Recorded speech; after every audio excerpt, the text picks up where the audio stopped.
আসসালামু আলাইকুম সুপ্রিয় শিক্ষার্থী বন্ধুরা, এআরএসএস একাডেমিতে তোমাদের সবাইকে স্বাগতম। প্রিয় শিক্ষার্থী বন্ধুরা, তোমরা যারা অষ্টম শ্রেণীতে আছো তোমাদের জন্য আজকে আমরা আলোচনা করব তোমাদের পরমাণু প্রকাশ এবং আইসোটোপ এই দুটি টপিক নিয়ে। বন্ধুরা, খুব সহজভাবে এই দুটি টপিক বোঝানোর চেষ্টা করা হবে, তাই তোমরা অবশ্যই ভিডিওটি না টেনে সম্পূর্ণ দেখবে। তবে হ্যাঁ, তোমাদের একটা রিকোয়েস্ট না করলেই নয়, তোমরা অনেকে আমার ভিডিও দেখো ঠিকই, কিন্তু আমার চ্যানেলটিকে সাবস্ক্রাইব করো না। তাদের কাছে রিকোয়েস্ট থাকবে অবশ্যই চ্যানেলটিকে সাবস্ক্রাইব করে বেল নোটিফিকেশন অন করে রাখবে। দেখো বন্ধুরা, আমরা তোমাদের এই যে পরমাণুর প্রকাশ এবং আইসোটোপ এই দুইটা টপিক তোমাদের কিন্তু এটি পরমাণুর গঠন অর্থাৎ তৃতীয় অধ্যায়ের গুরুত্বপূর্ণ একটি টপিক। আচ্ছা, প্রথমত আমরা পরমাণু ব্যাপারটা কি সেটা কিন্তু আমরা ইতোমধ্যে জেনে এসেছি, অর্থাৎ আমাদের প্রথম ক্লাসে আমরা সেটা আপলোড করেছি। তো বন্ধুরা, সেগুলো যদি না দেখে থাকো অবশ্যই সেগুলো দেখে নিবে, সেগুলোর লিংক আমি আমার এই ভিডিও ডেসক্রিপশন বক্সে দিয়ে রাখবো। এবার দেখো, আমরা একটি পরমাণুকে কিভাবে প্রকাশ করব। ধরে নাও যে আমি একটি পরমাণু এক্স ধরে নিচ্ছি, একটা পরমাণুকে আমি কি ধরে নিচ্ছি, এক্স ধরে নিচ্ছি। এই পরমাণুটাকে আমি কি কিভাবে প্রকাশ করতে পারি? বন্ধুরা, এটা প্রকাশের জন্য মনে রাখবা, প্রথমত এক্স যদি একটা পরমাণু বিবেচনা করি, এক্স কে যদি একটা পরমাণু বিবেচনা করি, তাহলে সেই পরমাণুর পারমাণবিক সংখ্যা বা প্রোটন সংখ্যা, তোমরা জানো পারমাণবিক সংখ্যা কি, যে কোনো মৌলে উপস্থিত মোট প্রোটন সংখ্যা, কোন মৌলে উপস্থিত মোট প্রোটন সংখ্যাই হচ্ছে উক্ত মৌলের পারমাণবিক সংখ্যা। তাহলে পারমাণবিক সংখ্যাটাকে প্রকাশ করা হবে এখানে, অর্থাৎ এখানে প্রকাশ করা হবে কি, পারমাণবিক সংখ্যা। আমি পা স দ্বারা বুঝাচ্ছি যে পারমাণবিক সংখ্যা, এটাকে প্রকাশ করা হবে এই যে তোমাদের বাম পাশে নিচে, বাম পাশে নিচে, অর্থাৎ একটা পরমাণুর বাম পাশে নিচে। আরেকটা কথা মনে রাখবা, ওই পরমাণুর বাম পাশে উপরে প্রকাশ করা হয় পারমাণবিক ভর সংখ্যা, অর্থাৎ এখানে প্রকাশ করা হবে কি দ্বারা, পারমাণবিক ভর। এখানে থাকবে হচ্ছে পারমাণবিক ভর। মনে রাখবা, এই পরমাণুটার নিচে, বাম পাশে নিচে থাকবে পারমাণবিক সংখ্যা, বাম পাশে উপরে থাকবে পারমাণবিক ভর সংখ্যা, আর এই পরমাণুটার এই পাশে থাকবে হচ্ছে আয়ন সংখ্যা। ডান পাশে মাথার উপরে থাকবে কি বন্ধুরা, আয়ন সংখ্যা, আয়ন সংখ্যা। তো এই তিনটা জিনিস দ্বারা একটা পরমাণুকে প্রকাশ করা হয়। ব্যাপারটা কেমন একটু খেয়াল করো, আমরা একটা পরমাণু দিয়ে উদাহরণ দেই। ধরে নিলাম একটা পরমাণু আমি লিখলাম হচ্ছে সোডিয়াম। এই সোডিয়াম পরমাণুটিকে আমি যদি প্রকাশ করতে চাই তাহলে একটু খেয়াল করো, আমরা কি করব, আমরা জানি যে সোডিয়ামের পারমাণবিক সংখ্যা কত, 11।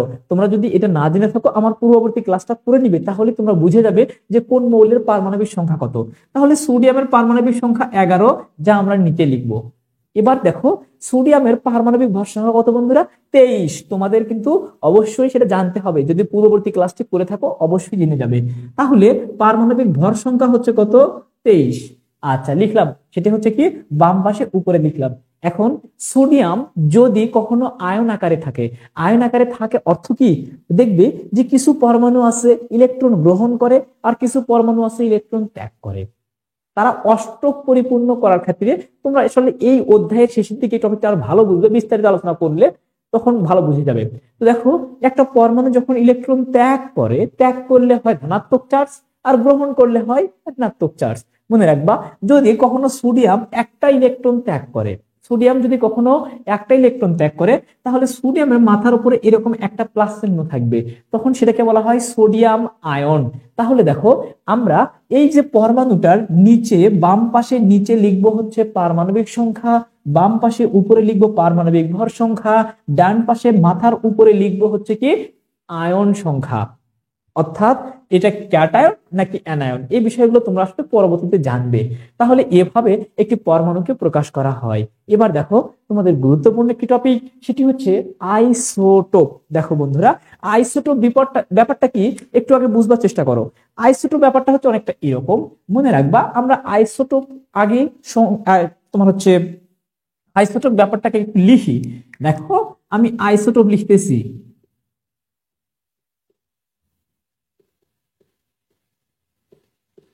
আচ্ছা, আমি সর্বশেষ বর্ণটা কি পাচ্ছি একটু খেয়াল করো তো। আইসোটোপ লিখতে গিয়ে সর্বশেষ বর্ণটাই পাচ্ছি হলো প। মনে রাখবা, সর্বশেষ বর্ণ যেটা পাই সেটার সাহায্যে আমরা খুব সহজেই মনে রাখতে পারি কি, এই যে পতে মনে রাখবো প্রোটন, পতে মনে রাখবো প্রোটন। তাহলে প্রোটন সংখ্যা সমান, আমি ধরে নিব কি, যেহেতু আইসোটোপ বানান করতে গিয়ে সর্বশেষ বর্ণটি প, তার মানে প্রোটন সংখ্যা সমান। একটু খেয়াল করো, তাহলে আমি এখানে লিখে দিচ্ছি কি প্রোটন সংখ্যা সমান। প্রোটন সংখ্যা সমান।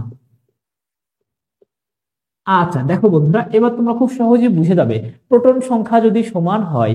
তোমাদের গত পর্বে আমি পারমাণবিক ভর সংখ্যা নিয়ে একটি সূত্র দিয়েছিলাম, যে ভর সংখ্যা এ ইকুয়াল পি প্লাস এন, অথবা তোমরা লিখতে পারো জেড প্লাস এন, কারণ পারমাণবিক সংখ্যাকে জেড দ্বারাও প্রকাশ করা হয়।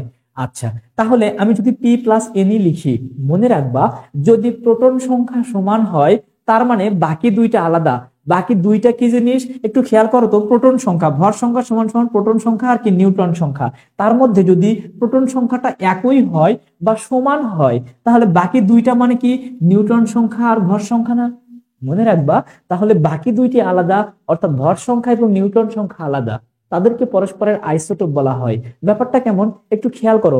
আমরা আগে সংজ্ঞাটাকে এভাবে লিখতে পারি, মনে রাখবা যে যখন কোনো পরমাণুর বা যে সকল পরমাণুর, তোমরা এভাবে সংখ্যাটা সংজ্ঞায়িত করতে পারো, যে সকল পরমাণুর প্রোটন সংখ্যা সমান, যে সকল পরমাণুর প্রোটন সংখ্যা সমান কিন্তু ভর সংখ্যা ও নিউট্রন সংখ্যা আলাদা, তাদেরকে পরস্পরের আইসোটোপ বলে। তাহলে প্রোটন সংখ্যাটা হবে সমান, ভর সংখ্যা এবং নিউট্রন সংখ্যা পরস্পর আলাদা। ব্যাপারটা একটু আমরা উদাহরণের মাধ্যমে বুঝবার চেষ্টা করি। দেখো, আমি হাইড্রোজেন লিখলাম, আমরা জানি যে হাইড্রোজেনের পারমাণবিক সংখ্যা কত? 1। আমি 1 লিখলাম। এবার একটু খেয়াল করো তো, আমি 1 লিখলাম। এখন হাইড্রোজেন পরমাণুর পারমাণবিক ভর সংখ্যা কখনো 1 হতে পারে, কখনো 1 হতে পারে, কখনো 2 হতে পারে, কখনো 3 হতে পারে। এবার একটু খেয়াল করো তো, ব্যাপারটা একটু বুঝবার চেষ্টা করো। আমি কি বলতেছি, যে সকল পরমাণুর পারমাণবিক সংখ্যা বা প্রোটন সংখ্যা সমান। দেখো তো, হাইড্রোজেনের প্রোটন সংখ্যা এটাও 1, এটাও 1, এটাও 1, অর্থাৎ তিনটারই প্রোটন সংখ্যা সমান না? প্রোটন সংখ্যা ব্যাপারটা কিন্তু সমান। আর প্রোটন সংখ্যা সমান হলে বাকি দুইটা আলাদা, মানে কোন দুইটা আলাদা? তোমাকে আমি বলছিলাম যে বাকি দুইটা মানে হচ্ছে কি ভর সংখ্যা এবং কি নিউট্রন সংখ্যা। এই সূত্র থেকে, এই সূত্রের সঙ্গে শুধু আমরা তুলনা করব, যেহেতু প্রোটন সংখ্যা সমান তার মানে নিউট্রন সংখ্যা এবং ভর সংখ্যা আলাদা। আচ্ছা, ভর সংখ্যা উপরেরটা না? দেখো তো, ভর সংখ্যা কখনো 1, কখনো 2, কখনো 3, তিনটা কি এক জিনিস? কখনো 1 পাচ্ছি, কখনো 2 পাচ্ছি, কখনো 3 পাচ্ছি, তিনটা কিন্তু এক জিনিস নয়।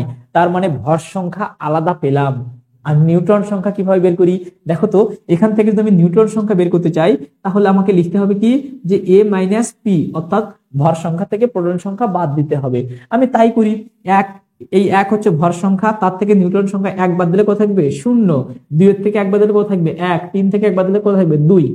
দেখো, তাহলে আমরা নিউট্রন সংখ্যা, এটা হচ্ছে নিউট্রন সংখ্যা, একবার পেলাম 0, একবার পেলাম 1, একবার পেলাম 2, তিনটা কি এক জিনিস?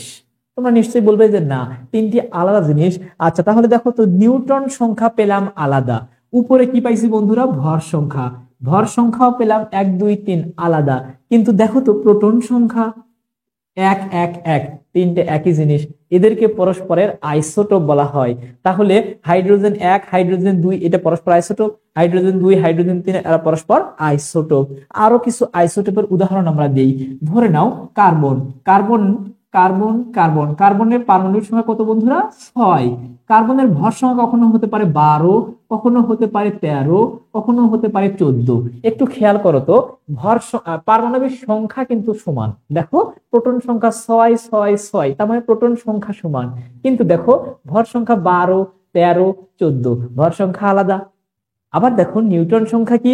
6। 12 থেকে 6 বাদ দিলে কত পাবো আমরা? 6। 13 থেকে 6 বাদ দিলে কত পাবো আমরা? 7। 14 থেকে 6 বাদ দিলে কত পাবো আমরা? 8। দেখো তো, নিউট্রন সংখ্যা একবার 6, একবার 7, একবার 8, তিনটা আলাদা জিনিস। আবার দেখো ভর সংখ্যা একবার হচ্ছে 12, একবার 13, একবার 14, তিনটা আলাদা জিনিস। কিন্তু দেখো তো, প্রোটন সংখ্যা 6, 6, 6, তিনটে একই জিনিস না? এদেরকে পরস্পরের আইসোটোপ বলা হয়। অর্থাৎ প্রোটন সংখ্যা সমান কিন্তু বাকি দুইটা আলাদা, ভর সংখ্যা এবং নিউট্রন সংখ্যা আলাদা। আমরা আরো উদাহরণ দেই। ধরে নিলাম আমরা ক্লোরিন, আবার ধরে নিলাম ক্লোরিন। ক্লোরিনের ক্ষেত্রে আমরা জানি পারমাণবিক সংখ্যা হচ্ছে কত? 17, কিন্তু পারমাণবিক ভর সংখ্যা কখনো হতে পারে 35, কখনো হতে পারে 37। দেখো, এদেরকেও পরস্পরের আইসোটোপ বলা হয়। প্রোটন সংখ্যা সমান কিন্তু ভর সংখ্যা 35, 37 দুইটা আলাদা জিনিস। আর নিউটন সংখ্যা বের করলে তো অবশ্যই আলাদা হবে। তাহলে এদেরকে পরস্পরের আইসোটোপ বলা হয়। বুঝাইতে পারছি? তোমরা আরো উদাহরণ দিতে পারো। অক্সিজেন, তোমরা আরো উদাহরণ দিতে পারো কি অক্সিজেন, অক্সিজেনের ভর সংখ্যা পারমাণবিক সংখ্যা কত 8, এটা তো আমরা জানি পারমাণবিক সংখ্যা 8, কিন্তু অক্সিজেনের ভর সংখ্যা কখনো হতে পারে 16, কখনো হতে পারে 17, কখনো হতে পারে 18, এদেরকে পরস্পরের আইসোটোপ বলা হয়। তাহলে অক্সিজেন 16, 17, 18 এই তিনটাকে আমরা পরস্পরের কি বলবো, আইসোটোপ। তাহলে আইসোটোপ ব্যাপারটা কি তোমরা নিশ্চয়ই খুব সহজে বুঝে গেছো। এরপরও যদি তোমরা না বুঝে থাকো সেটা অবশ্যই কমেন্টে জানিও। যদি তোমাদের কাছে ক্লাসটি ভালো লেগে থাকে তাহলে বন্ধুদের মধ্যে বেশি বেশি শেয়ার করে দিও। পরবর্তী পর্ব দেখার আমন্ত্রণ রইল। ধন্যবাদ।